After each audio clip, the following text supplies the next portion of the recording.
জীবনে এখন সব কিছুর দাম বেশি হয়ে গেছে।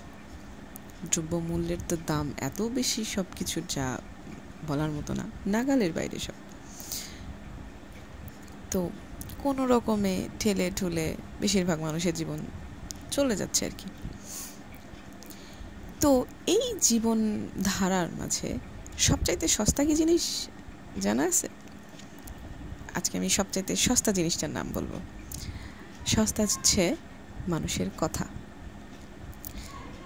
কথার দাম কমতে কমতে কমতে কমতে এতই সস্তা হয়ে গেছে যে ফ্রিতে দিলেও মনে হয় না, কাজ হবে না, সেখানে তার দাম বেশি দেওয়া হয়ে যাবে। এই যুগে মানুষের কথার কোনো দাম নাই। না মানুষ তার কথা রাখতে জানে, না মানুষ তার নিজের কথার না দাম নিজে দিতে জানে। সেই জন্য কথার কোনো দাম নাই। ইচ্ছা মতো যেমন খুশি তেমন বলে ফেলা যায়। একে তো ট্যাক্স লাগে না, তার উপরে বলার জন্য শুধু একটু স্কিল লাগে যে না সুন্দর করে গুছায় বলা, সুন্দর করে সামনের জন কি শুনতে চাচ্ছে সেই হিসাবে বলা, এইটুকু জানলেই হয়ে যায়।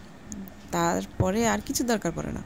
তারপরে কথার পিঠে কথা, কথা মালা সাজায় বলে ফেলা যায় অনেক কথা। তো এই সস্তা জিনিসটায় যারা ভোলে তারা বোকা বলবো না, বোকা না, তারা সহজ সরল। এই সহজ সরল মানুষগুলোর বিশ্বাস যারা কথা দিয়ে আদায় করার পরে সেই বিশ্বাসটা যখন তারা ভাঙে, তারা জানে না যে তারা কত সস্তা জিনিস দিয়ে কত অমূল্য জিনিসটা শেষ করলো। বিশ্বাস, এই যুগে বিশ্বাসের মূল্য হচ্ছে সবচাইতে বেশি, যা সহজে কেউ কাউকে করে না, কিন্তু যখন করে তখন সেই বিশ্বাসের দামটা রাখা উচিত।